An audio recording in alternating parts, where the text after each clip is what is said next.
Vamos a hacer la demostración con la pinza Boland perimétrica, una prueba de electrizamiento en la caja portamedidor.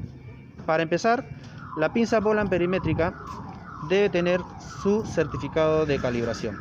Tal como se puede apreciar en la figura, se ve el certificado de calibración que esté con fecha vigente.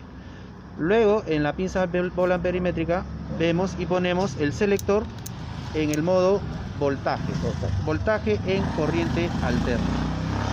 El personal va a proceder a hacer la prueba de electrizamiento, verificación de electrizamiento en la caja portamedidor. Para esto, colocamos uno de los terminales en la carcasa y el otro terminal se coloca a tierra.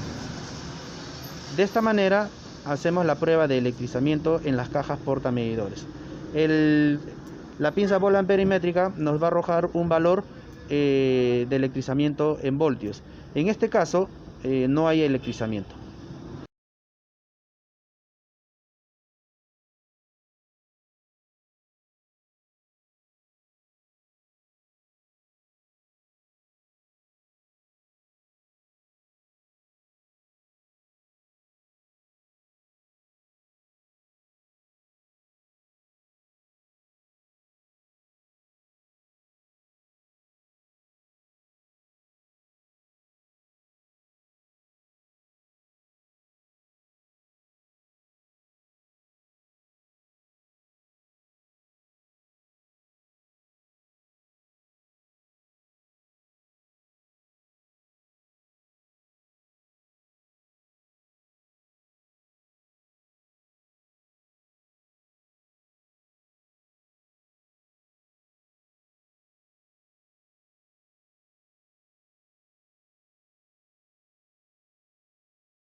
Entonces, ahora vamos a listar los actos y condiciones inseguras, los actos y condiciones subestándares, ¿sí? Vamos a revisar algunas evidencias propias de nuestro día a día, de nuestra interacción en nuestro lugar, en nuestra área y en la ejecución de nuestros procesos que están asociados justamente a los incumplimientos de riesgos eléctricos. Por ejemplo, aquí hablamos de la conexión a tierra. Conectar a tierra es el proceso que se usa para eliminar el voltaje que no se desea. La conexión a tierra es una conexión eléctrica física a la tierra. Esto permite que el voltaje se disipe a la tierra en vez de pasar a través de un trabajador, causándole posiblemente una lesión. Hace un momento veíamos, ¿se acuerdan del tema del sistema tierra aéreo? Bueno, aquí hablamos de lo mismo, pero en este caso al tablero, al equipo, al motor, a la línea, al sistema. Todo ello debe contar con un sistema tierra para que disipe por ahí, descargue por ahí la energía que pueda pasar sobre las personas. De la misma manera, las partes metálicas de un sistema eléctrico de cableado que tocamos deberían estar conectadas a tierra. Como vemos en la foto, bueno, acá hablamos de conectar a tierra, reduce el riesgo de recibir un choque, quemadura o ser electrocutado. Recordemos que toda herramienta, equipo, maquinaria, en este caso eléctrica, portátil, ¿cierto? Manual portátil, debe tener en su revestimiento la simbología de doble recuadro, ¿sí? Doble recuadro, que indica que esa herramienta tiene doble aislamiento. Tiene la conexión y el sistema a tierra. De la misma manera, la clavija a tierra de una extensión flexible está diseñado para que la corriente que se escape regrese a la tierra. Vemos el recuadro de color verde, ¿cierto? Ahí vemos la clavija, ¿no? Esa sí o sí debe existir. La trayectoria de la clavija a tierra debe ser continua para disipar el escape de corriente. Si una extensión tiene un enchufe o una clavija a tierra que está rota, esta no puede proporcionar una trayectoria continua a la tierra. Vemos la foto de la imagen inferior, el que está en recuadro rojo, ahí lo vemos, ahí tiene cortado, le han retirado la clavija, el sistema, la conexión a tierra, ¿no? Nunca le quite la clavija a tierra al enchufe. Usted puede recibir una descarga eléctrica. Recalco, retirando la clavija, hay alta probabilidad que la energía disipe por nuestro cuerpo hacia tierra. Peligros de electrocución que deben tener en consideración. ¿Cuáles son algunas? En materia de partes eléctricas expuestas. Alambres y otras partes eléctricas que estén expuestas. ¿Sí? Vemos en la foto del lado derecho, cubiertas inexistentes en un cableado o interruptor automático. La falta de un interruptor en una caja de panel que expone los alambres y los terminales. Un equipo antiguo que pueda tener partes eléctricas expuestas. Si usted hace contacto con partes eléctricas que tienen corriente, usted recibirá una descarga eléctrica y posiblemente se lastime seriamente o muera, ¿sí? Por favor, revisemos la foto del lado derecho. Ahí vemos justamente las condiciones que hacemos mención.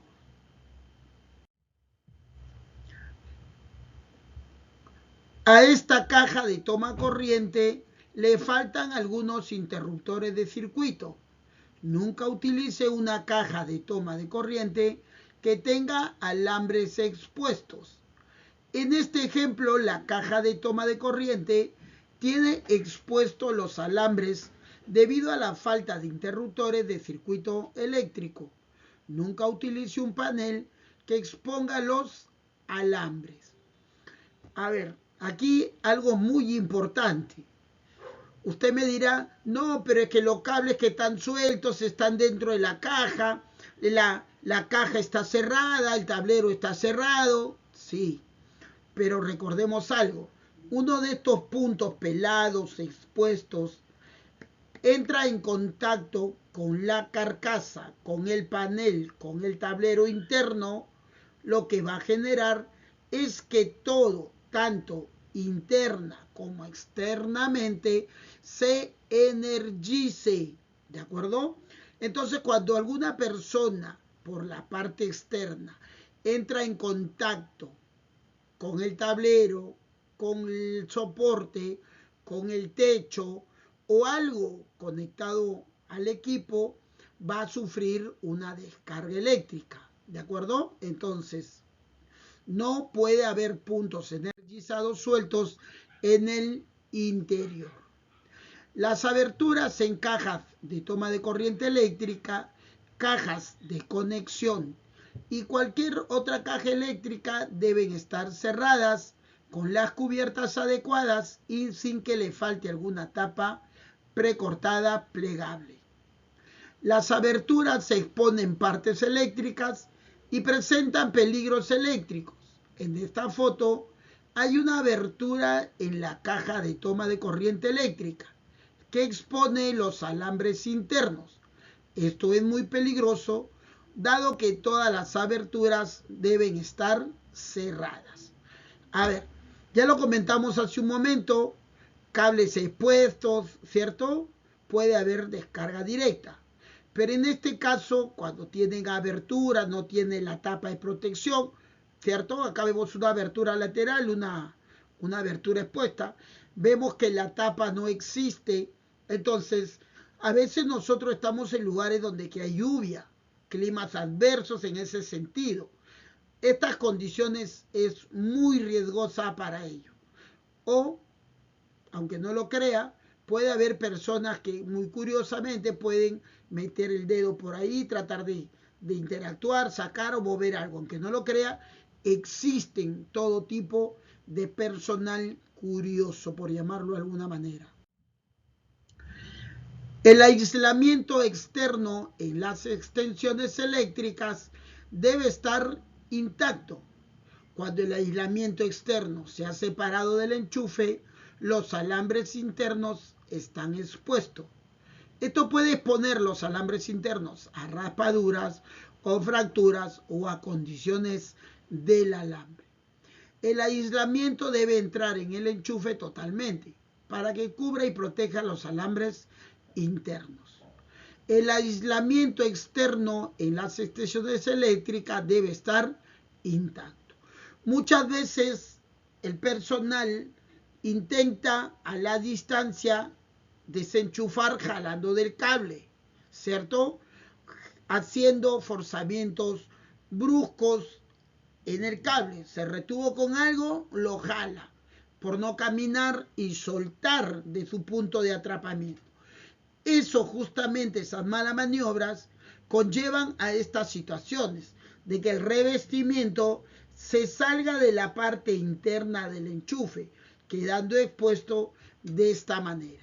Ante climas adversos o contacto directo de una persona puede generar una fuga de electricidad y tener una electrocución, porque al estar salido el revestimiento, de hecho, que el revestimiento del cable propiamente también va a quedar expuesto. Por ahí hay un punto del cobre ya libre, expuesto a la intemperie. De la misma manera, la iluminación temporal se debe resguardar y proteger adecuadamente para evitar entrar en contacto y una posible descarga eléctrica. En el ejemplo de la derecha, en el caso del recuadro rojo, es condición insegura. La bombilla está expuesta y podría ocasionar una lesión seria en el ojo o laceraciones si el vidrio se rompe y le golpea, ¿sí? Vemos la del cuadro de izquierdo, la recuadro derecho, vemos la exposición, ¿no? La liberación, lo que está suelto, toda la conexión y propiamente también la bombilla, ¿no? Pudiendo generar lesiones ya mencionadas. Cuando el calibre de un alambre es demasiado bajo para la corriente que debe transportar, el alambre se calienta y al calentarse puede causar un incendio. De utilizar extensiones, asegure que tenga la clasificación correcta al trabajar con herramientas eléctricas. Una herramienta enchufada a una extensión puede utilizar más corriente de lo que la extensión puede aguantar sin disipar el interruptor de circuito. A ver, si bien es cierto, tenemos que identificar y lo vemos en el cuerpo, en el alma del cable, ahí trae su leyenda, trae su especificación. Cuando nosotros vamos a comprar, a solicitar, a retirar, a hacer uso del cableado, tenemos que verificar primero en materia del diámetro del cable y la descripción de la capacidad para poder saber si es el correcto para lo que requiero. ¿De acuerdo? Ahora, otro detalle, no menos importante también, el cableado, muchas veces, como dije hace un momento, el cable eléctrico, no sé, de las conexiones de la herramienta, del equipo, de la extensión o cual sea, a veces lo guardamos en un lugar donde que encima de ello va herramientas, va equipo y lo terminan aplastando, lo terminan chancando. Ok, en esa situación a veces también se coloca el cableado por el acceso peatonal. A veces las personas lo pisan o propio de ello también se jala. Si bien es cierto, externamente en esos cables usted no va a identificar nada. ¿Por qué? Porque externamente usted lo va a limpiar de lo que lo han pisado, de lo que está sucio, usted lo va a limpiar y no va a identificar ningún daño. Pero recuerde que en la parte interna tiene unos filamentos de cobre. El cable eléctrico, recalco, está expuesto, acá está, miren, en esta figura. El cable en la parte interna tiene una composición de filamentos de cobre. Entonces, recalco, cuando se chanca, cuando se pisa, cuando se jala, esos filamentos se van rompiendo uno por uno. Que nuevamente en el externo usted no lo va a ver. ¿Qué va a ocurrir? Que en algún momento alguien ya va a comenzar a interactuar, a mover el cable cuando está conectado y esos filamentos de cobre en el interior que está roto van a hacer un falso contacto y va a explosionar. Si usted lo coge con la mano, lo mínimo que va a ocurrir va a tener toda la palma de la mano quemada propio de ese evento. Entonces recalco, mucho cuidado, ¿ya? No se jala, no se pisa, no se chanca el cableado. Puede estar bien externo, pero internamente puede tener daños. Ahora, propio de ello hay que identificar los cables, ¿no? En factor a la necesidad. Ya lo dijimos, identifique en su alma, en su cuerpo, las características. ¿Cuál es lo que requiere? ¿Qué capacidad? ¿Cierto? ¿Qué medidas usted requiere? Aquí, por ejemplo, vemos del cable, pero sí ya que se evidencia el daño externo. En lo anterior hablábamos que externamente no se veía nada, pero internamente sí estaba roto algún filamento, ¿no? Pero acá, sí, el aislamiento evita que los conductores entren en contacto entre sí o con usted. Cuando una extensión flexible se daña, se debe poner fuera de servicio y reemplazar inmediatamente. La mayoría de los métodos para reparar una extensión no mantienen la integridad original del aislamiento. Nunca utilice herramientas o extensiones con aislamentos dañados, ¿sí? Bueno, en este caso recalco, sí es evidente porque se puede identificar el cableado. Entonces, hay que generar su cambio, ojo, reparación, dependiendo de la longitud, porque no se puede estar parchando los cables en tramos cortos. No, lo mejor es eliminarlos y generar nuevo cableado, ¿ya? porque la probabilidad de volverse a dañar, de fuga de energía, es alta. Nuevamente, recuerde que la energía no se ve, así que puede haber fugas y va a generarnos algún daño, ¿sí? Los circuitos sobrecargados pueden causar un incendio. Nunca sobrecargue un tomacorriente conectado. Demasiadas tensiones ni al mismo receptáculo. Demasiada corriente será extraída. Los alambres se pueden sobrecalentar y causar un incendio. Utilice los interruptores de circuitos apropiados. A veces hemos visto en las obras, en los talleres, en las plantas, justamente estas condiciones, ¿no? Lo cual recalcamos, prohibido sobrecargar. Ahora, si lo llevamos al ámbito domiciliario, esto suele suceder mucho a finales de año, ¿no? En los últimos meses del año, justamente por propio de las fiestas de fin de año, mucho se ve esto de acá. Bueno, si en el trabajo sabemos que tenemos un riesgo mayor, imaginémonos en el hogar, ¿no? Que ya no hablamos de poner en riesgo una instalación, sino hablamos de poner en riesgo a la familia. Entonces, ya se vienen, ya estamos medio año, ya próximo van a venir las fiestas, hay que hacer unas evaluaciones con tiempo, hay que ir comprando nuestras conexiones, nuestros tomacorrientes, ¿ya? De calidad correcta. No utilice un tomacorriente múltiple o un protector contra sobrecargas eléctricas en los sitios de construcción. En su lugar, utilice una extensión de 3 enchufes con un interruptor de circuito con pérdida a tierra, ¿sí? Ahí vemos la parte superior, lo incorrecto, y la parte inferior, justamente la extensión requerida, ¿no? Identifiquemos, planifiquemos. La planificación es la parte más importante de un proyecto. En ella tenemos que identificar también los recursos que vamos a requerir. Entonces, esto tiene que estar mapeado. Herramientas y equipos dañados. No utilice herramientas eléctricas que estén dañadas. Puede recibir una descarga eléctrica o ser electrocutado. Siempre que sea posible, utilice herramientas de doble aislamiento. Estas herramientas se diseñan con un nivel mayor de seguridad para el usuario. Ya lo mencioné hace un momento, lo recalco. Primero, una de las primeras cosas que tenemos que hacer, evaluar que tenga su doble aislamiento, ¿cierto? Herramientas portátiles, eléctricas, manuales, que tengan doble aislamiento. Tengo que hacer la revisión, la inspección diariamente y antes de cada uso. Verificar, lógicamente, inspeccionarlo desenergizado, o sea, desenchufado, desconectado, ¿ya? No ha ocurrido en algún momento alguna persona inspeccionar, revisarlo cuando está conectado. Y no, como vamos a inspeccionar o revisar su condición, debe ser desconectado. Revisamos bien, evaluamos bien, lo paramos, volteamos, inclinamos, revisamos las conexiones eléctricas, todo. Ok, estamos seguros, vamos para adelante.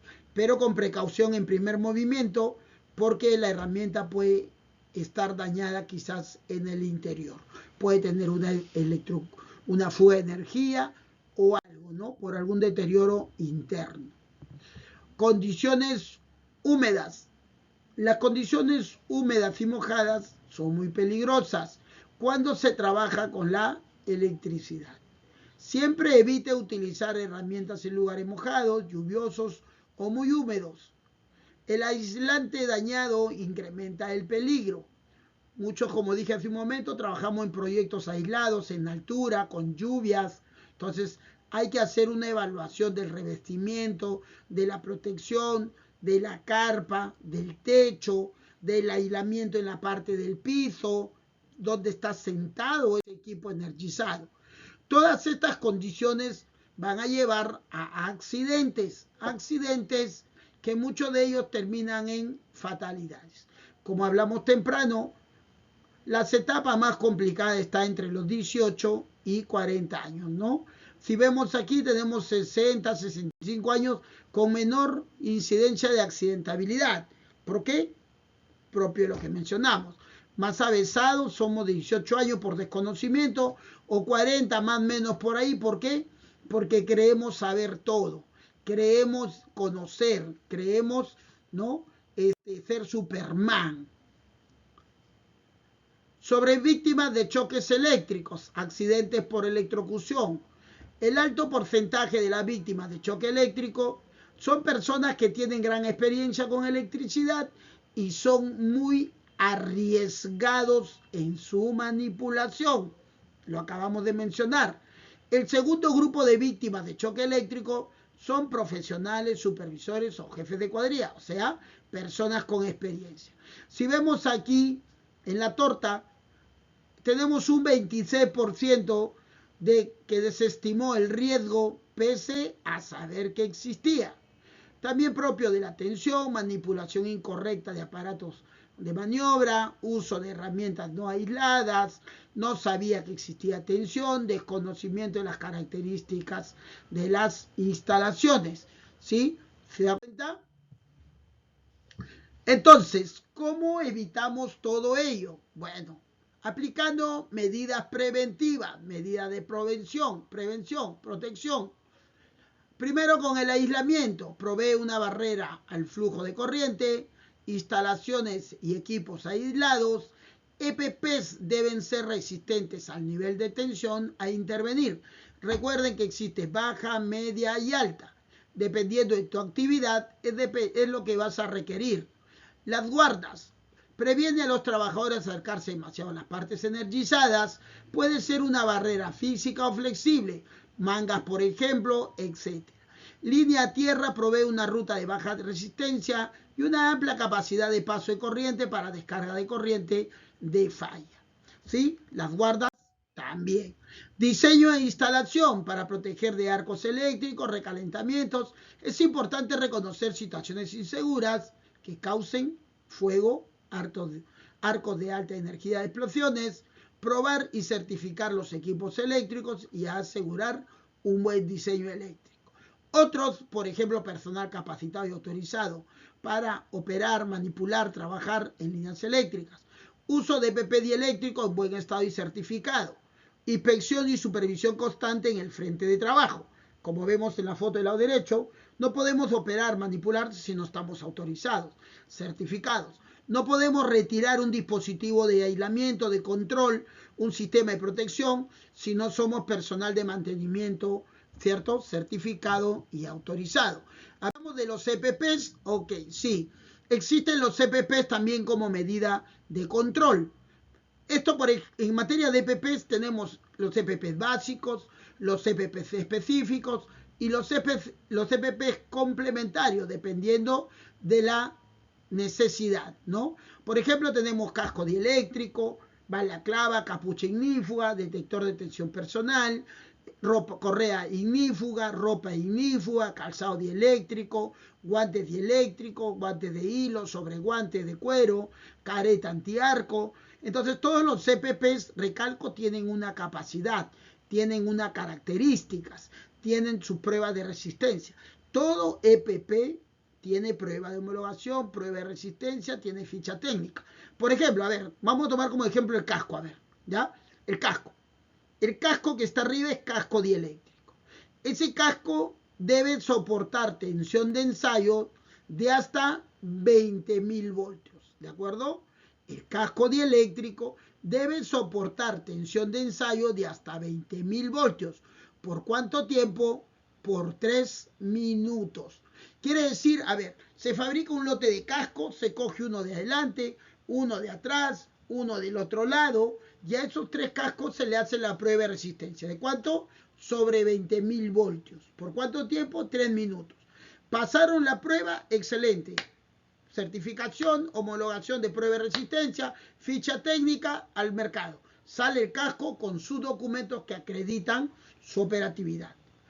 De esos 3 cascos no pasan la prueba, ok, todo ese lote descartado.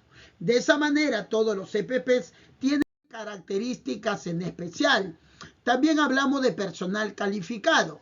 debe ser entrenado, debe conocer tanto de seguridad como del procedimiento de trabajo, debe entender los peligros de su trabajo y los riesgos a los cuales está expuesto, debe saber implementar los controles para minimizar los riesgos, debe conocer la distancia mínima de aproximación que corresponden a los niveles de voltaje al que va a estar expuesto, debe ser capaz de decidir cuáles herramientas y equipos de protección personal son necesarios.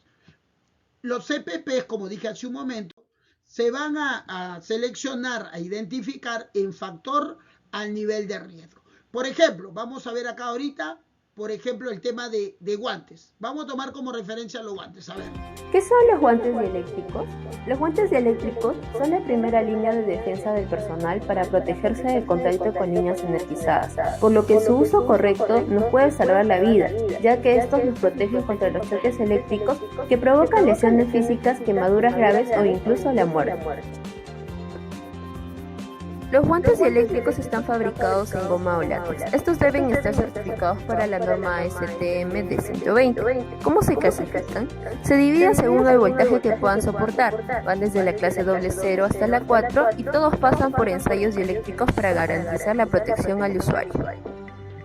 Lari te recuerda que debes inspeccionar visualmente antes y después de cada uso que los guantes dieléctricos estén en perfectas condiciones, es decir, no presenten orificios de ningún tamaño. También debes inspeccionarlos cuando han sido parte de algún incidente que puedan haber generado alteraciones a sus características físicas. No olvides de seguir estas recomendaciones. ¿Qué son?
¿De acuerdo? ¿Sí?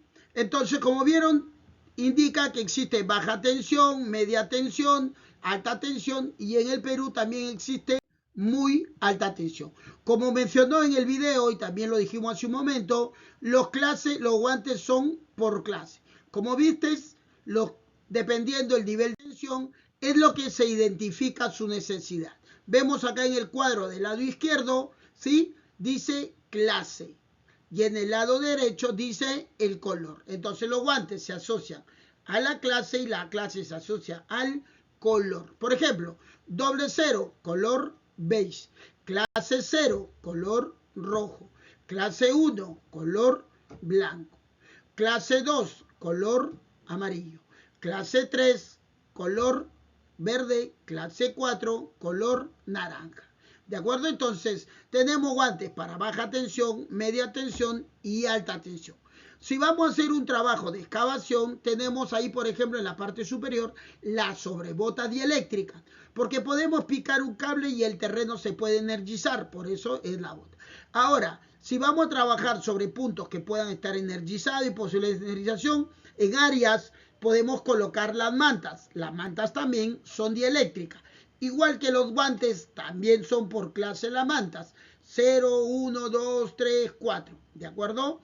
Y las mantas, los guantes, las botas, como dijo el video al final, tiene que pasar por prueba de laboratorio. Tiene que tener su prueba de su certificado de haber sido calibrado, homologado, certificado. Las distancias mínimas, ya hicimos mención, existen de baja, de media, de alta, ¿sí? El trabajador deberá usar mangas aislantes de goma aislado para la máxima tensión. ¿Cuándo se usan las mangas? Las mangas aislantes se usa cuando existen trabajos del hombro hacia arriba que puedan existir puntos de ignición, puntos de electrizamiento. Por ejemplo, línea aérea, poda de árboles, líneas energizadas, hule, mantenimiento preventivo. Son trabajos aéreos. Entonces ahí se requiere la manga hacia arriba. Como hablamos al inicio, el Código Nacional de Electricidad nos da los lineamientos en construcción. El Código Nacional nos da las distancias mínimas de seguridad. Usted habrá escuchado en algún momento, ahora último ocurrieron, accidentes de propietarios de domicilio que han entrado en contacto con líneas aéreas y se han electrocutado. Si usted revisa el Código Nacional de Electricidad, como ven el recuadro indica que en horizontal la distancia mínima es 2.5. Miguel, ¿y entonces por qué hay accidentes en los domicilios? A ver, como ve usted en la figura, a la casa le hacemos un balcón. Al balcón le hacemos un voladizo. Al voladizo le hacemos una extensión. Y cuando nos damos cuenta, estamos cerca al cable aéreo. No, pero todavía estoy lejos, debe haber medio metro. La norma te dice 2.5. Propio de esa proximidad es donde que existe la electrocución. No necesariamente tiene que llegar a un contacto directo. Esas líneas aéreas, como ve usted acá, están energizadas. Por ende, si usted ve ahí, primero hay que desconectar, hay que colocar sistema tierra. Usted ve el señor, ahí tiene justamente mangas aislantes, tiene guantes aislantes, tiene todo un sistema aislado. Él está protegido. Pero nosotros, entonces el domicilio hay que preservar la distancia. ¿Sí? Entonces, el recubrimiento completo calificado para la tensión implica cuando se utiliza primero, debe ser aplicado a las instalaciones expuestas. En este caso, por ejemplo, en el domiciliario, así como aéreo, también existe cajas, ¿no?, que están en el ingreso o en las fachadas. Estas también tienen que ser aisladas. Acá está la tensión de fase a fase, distancia del trabajador de fase a tierra o de fase a fase. También cada uno de ellos, según el voltaje, aplica su distancia. Todo ello, ¿dónde está? En el Código Nacional de Electricidad. Como mencionaba ahorita, por ejemplo, de 751 voltios a más, 2.5 de distancia mínimo. Menos de 750, 1 metro de distancia. Son los límites de proximidad de personas al punto energizado. En ese mismo sentido, el Código Nacional de Electricidad, por ejemplo, nos dice que entre una línea de media y una línea de comunicación tiene que existir 1,80 metros de distancia como mínimo entre uno y otro.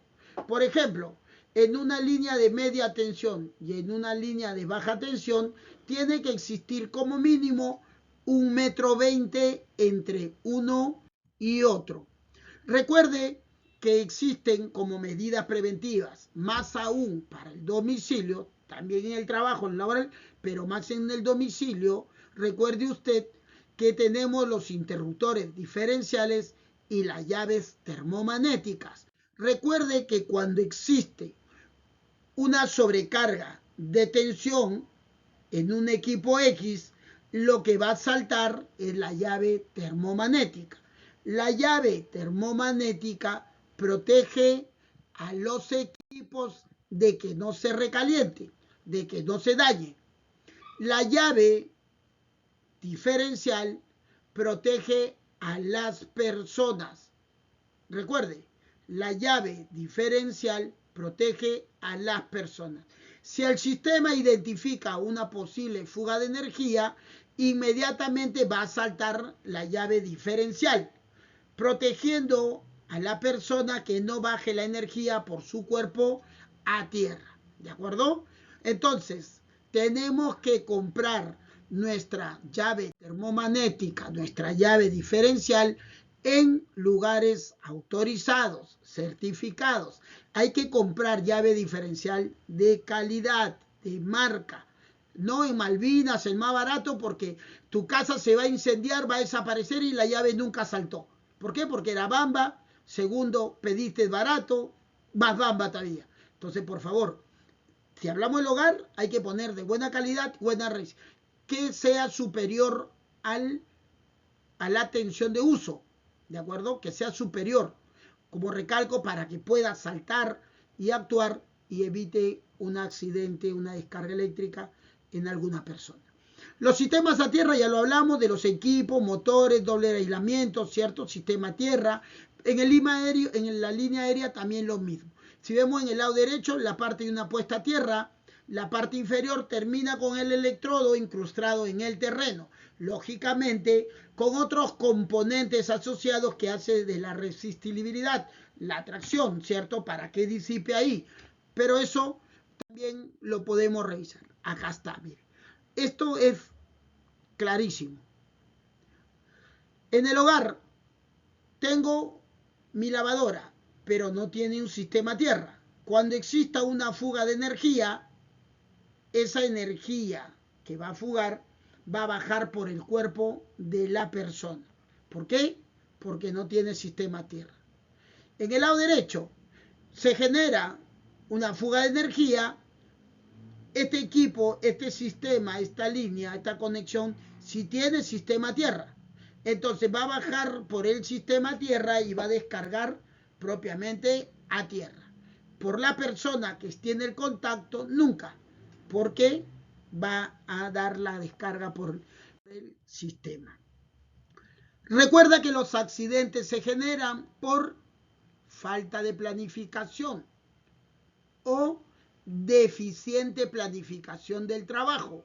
Es la etapa más importante en un proceso, la planificación. Identificación parcial de los riesgos. Recuerde que elaboramos el IPRC, específico, continuo, ¿cierto? El continuo es del día a día. Tenemos que identificar los peligros, evaluar los riesgos y aplicar controles objetivos y medibles. Recuerde, controles objetivos y medibles, aplicando la jerarquía de controles, de arriba hacia abajo, arriba, eliminación, sustitución, control de ingeniería, control administrativo y último, EPP, menos efectivo. Realizar trabajo con personal calificado, entrenado, certificado, habilitado, competente. No identificar el circuito a intervenir. Apliquemos las 5 reglas de oro, no se olvide. Usar equipo de protección inadecuado, ya lo dije, baja tensión, media tensión, alta tensión. Así como hablé de los guantes que existen por clase, para baja, media, alta, igual son todos los EPPs. Recuerda lo que expliqué del casco. Estándar de seguridad defectuoso o incumplimiento. Los estándares y los procedimientos de las normas fueron elaborados, recuerde, con sangre. Alguien tuvo que dejar algo de sangre para que existan ellos. Entonces, si ya sabes ello, cúmplelo. Si tiene el paso del 1 al 10, cumple tal cual, del 1 al 10. No te saltes, no obvies alguno de ellos, porque eso va a contribuir a mayor probabilidad de accidente y vas a terminar lesionado. Falta de capacitación continua en prevención. Es constante, es permanente. O externa o interna. Siempre debemos estar entrenándonos, capacitando, haciendo talleres entre nosotros, entre el equipo. Quien conoce más, quien sabe más o quien tiene alguna fortaleza en alguna materia, nos enseña. Y después yo enseño otra cosa y así. Pero es permanente. Apliquemos todas estas acciones y muchas más que dicen nuestros lineamientos para evitar esto de acá. Recuerde que el incumplimiento de todo ello nos va a generar esto de acá. Lo mejor, aunque no lo crea, sería la muerte. ¿Por qué? Porque si la energía cruza por nuestro cuerpo y si no nos mata, nos va a dejar muerto en vida. Porque todo lo que está dentro lo va a calcinar. Recuerda que tenemos objetivos de vida. Casi en todos nosotros que somos padres, nuestros objetivos de vida son nuestros hijos. Por ellos, por la familia o por ti, cuídate. No te expongas innecesariamente a un accidente. Nada justifica ello, nada. Ganar 1 minuto, ganar 5 minutos, 10 minutos, le da mayor probabilidad de accidentabilidad o mayor probabilidad de que sufras tú una lesión, un daño en tu integridad física. Evalúa, analiza, identifica, aplica controles antes de usar. Eso conlleva a que invertamos 5, 10, 20 minutos. Créeme que no es nada en comparación a cuando ocurre un accidente. Así como empecé la ponencia, de la misma manera la termino, mencionando lo mismo. Al inicio indiqué bien claro, la energía, la electricidad es un fantasma, porque no lo ves, porque no lo escuchas, porque no lo hueles, pero si te toca es porque te está matando. Y si no te mata, te va a dejar muerto en vida. Por favor, cuídate, por ti, o por tu familia, o por tu familia, o por ti, cuídate por favor. Nuestra vida no tiene un valor. Tiene un valor solo para nuestra familia y para nosotros. Por favor, trabaja con seguridad. Muchas gracias por la oportunidad, gracias por el tiempo. Ya le estamos haciendo llegar el link, el enlace, justamente para la muestra de conocimiento de lo que hemos desarrollado en esta capacitación. Muchas gracias, gracias con todos, gracias por la oportunidad.